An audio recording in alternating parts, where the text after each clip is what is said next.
Assalamualaikum, kita bertemu lagi kali ini untuk membahas sekali lagi tentang brand. Dan kali ini kita akan mencoba melihat bagaimana brand dapat kita bangun melalui pembuatan cerita.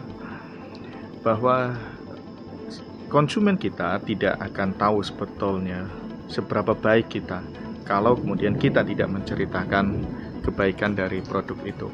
Dan hal ini disampaikan oleh seorang penulis buku bisnis, Seth Godin, yang judulnya sangat kontroversif sekali, sangat menantang orang untuk membaca, yaitu All Marketers Tell Stories.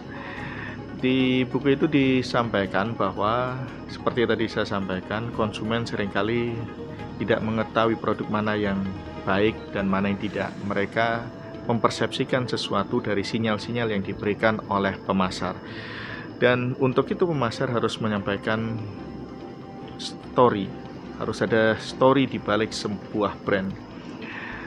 Dan untuk membangun apakah merek dalam bentuk objek, barang, ataukah personal branding, juga ada kesamaan, harus ada cerita di balik itu.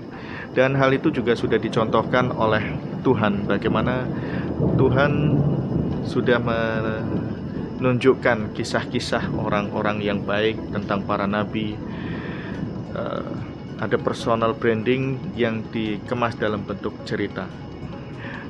Maka demikian pula yang harus kita lakukan, bahwa ketika kita membaca kitab-kitab suci, apakah untuk kitab suci agama apapun, saya yakin pasti ada sebuah cerita yang menceritakan tentang perjalanan bagaimana orang suci tersebut mendapatkan petunjuk dan memberikan pengajaran bagi orang sekitarnya.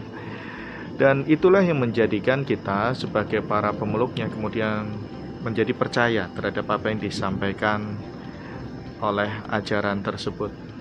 Dengan demikian, storytelling adalah hal penting untuk menjadikan konsumen percaya juga terhadap produk yang disampaikan oleh pemasar.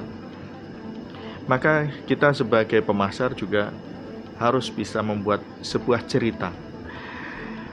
Apakah produk itu adalah produk barang ataukah personal?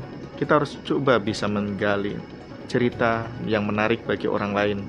Dan pada dasarnya kita sudah terbiasa untuk melakukan aktivitas bercerita, karena sejak kecil kita adalah individu yang suka mendengarkan cerita. Hingga saat ini informasi yang tersampaikan kepada kita adalah informasi dalam bentuk cerita, sehingga konsumen menjadi percaya, yakin terhadap produk walaupun itu produk baru. Maka pelajarilah bagaimana cara membuat cerita yang bisa diterima dan kemudian bisa dipercaya oleh konsumen. Saya Dr. Gancar Chandra Bramananto dari Magister Manajemen Fakultas Ekonomi dan Bisnis Universitas Airlangga untuk para pembelajar manajemen. Sampai ketemu lagi.